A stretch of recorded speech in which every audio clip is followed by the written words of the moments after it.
High, আমি প্রিয়াঙ্কা। চলে এলাম একটা ইনফরমেশন ভিডিও নিয়ে। সবাই জানো এসআইআর এর ফর্ম ফিল আপ করা হচ্ছে। চলো এসআইআর এর ফর্ম কিভাবে ফিল আপ করতে হয় দেখে নিই। এখানে যে ব্যক্তির ফর্মটা ফিল আপ করা হচ্ছে সবার প্রথমে নিজের জন্ম তারিখটা এখানে দিতে হবে। তারপরে সে ব্যক্তির আধার কার্ড নাম্বার এবং আধার কার্ড নাম্বারের সঙ্গে যে লিঙ্ক করা আছে সেই মোবাইল নাম্বারটা এখানে দিতে হবে। তারপর এখানে লেখা আছে পিতা বা অভিভাবকের নাম, সেই ব্যক্তির পিতা মানে বাবার নাম এবং বাবার যে ভোটার কার্ড নাম্বার যদি থাকে তাহলে সেক্ষেত্রে ভোটার কার্ড নাম্বারটা এখানে লিখতে হবে।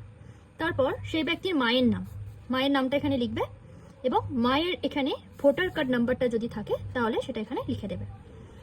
আর তারপর এখানে লেখা আছে স্বামী স্ত্রীর নাম যদি থাকে, মানে সেই ব্যক্তি যদি বিবাহিত হন তাহলে ওনার স্বামী বা স্ত্রীর নামটা এই জায়গায় লিখতে হবে এবং ওনার যদি ভোটার কার্ডের নাম্বার থাকে তো সেই নাম্বারটা এখানে পুট করতে হবে।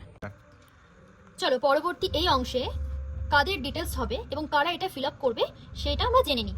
দেখো, যে ব্যক্তির নামে এই ফর্মটি ফিল আপ করা হচ্ছে ওনার নাম যদি 2002 এর ভোটার লিস্টে থেকে থাকে তাহলে সেই ব্যক্তি এই অংশটি ফিল আপ করবে 2002 এর ভোটার লিস্ট অনুযায়ী।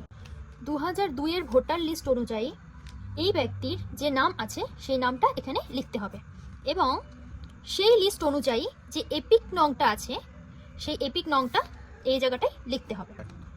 2002 এর লিস্ট অনুযায়ী নির্বাচক ব্যক্তির সাথে সম্পর্কিত ব্যক্তির এখানে নামটা লিখতে হবে।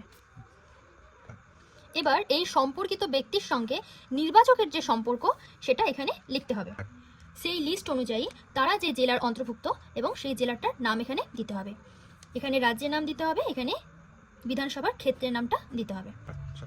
এবার দেখুন নিচে 3টে বক্স করা আছে। এখানে বিধানসভার ক্ষেত্রের নাম্বার মানে 2002 এর ভোটার লিস্ট অনুযায়ী বিধানসভার ক্ষেত্র নাম্বার যেটা আছে, যেমন এখানে আছে 74, আমরা এখানে 74 লিখে দেব। ঠিক আছে। পরবর্তী সময় দেখুন অংশ নাম্বার আছে। অংশ নাম্বার বলতে সেই ভোটার লিস্ট অনুযায়ী যে অংশ নাম্বার এখানে আছে 105, সেটা আমরা এখানে লিখে দেব 105। এবার ক্রমিক সংখ্যা এখানে লেখা আছে। ক্রমিক সংখ্যা মানে হচ্ছে 2002 এর ভোটার লিস্ট অনুযায়ী সেই ব্যক্তি যেই ক্রমিক নঙ্গে আছে, সাপোজ ধরুন এই যে ইনি 184 নম্বর ক্রমিক নঙ্গে আছে, তো আমি সেখানে 184 লিখে দেব। এবার আমরা দেখে নিই এই অংশটি কারা ফিল আপ করবে।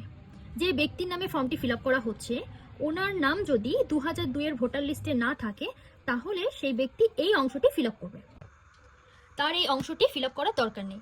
আবারও বলছি, যে ব্যক্তির নামে ফর্মটা ফিল আপ করা হচ্ছে ওনার নাম যদি 2002 এর ভোটার লিস্টে নাম না থাকে তাহলে ওনার এই অংশটি ফিল আপ করার দরকার নেই। এখানে আছে আত্মীয়ের বিবরণ, মানে এই ব্যক্তির আত্মীয় যার নাম 2002 এর ভোটার লিস্টে আছে সেই ব্যক্তির নাম এখানে দিতে হবে। সেটা বাবা হতে পারে, মা হতে পারে, ঠাকুরদা বা ঠাকুমা হতে পারে এবং তার যে এপিক নং মানে সেই লিস্ট অনুযায়ী তার যে এপিক নংটা আছে সেটা এখানে দিতে হবে। পরবর্তীতে আছে আত্মীয়র নাম, মানে সেই ব্যক্তির আত্মীয়র নাম এখানে দিতে হবে এবং এই ব্যক্তির সঙ্গে এই ব্যক্তির কি সম্পর্ক সেটা এখানে দিতে হবে। তারপরে দেখো এখানে জেলার নাম আছে, জেলার নাম কোন জেলার অন্তর্ভুক্ত সেটা দেবে এবং তারপরে এখানে রাজ্যের নাম, এখানে বিধানসভার ক্ষেত্রের নাম। ঠিক আছে। আবার এখানে দেখা যাচ্ছে 3টে বক্স আছে।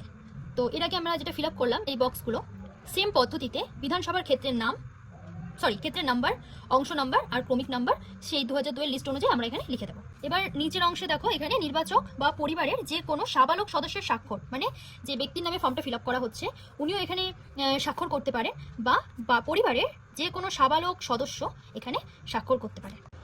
এইভাবে তোমরা ফর্মটা ফিল আপ করবে। আশা করি আমি তোমাদের প্রত্যেককে বোঝাতে পেরেছি।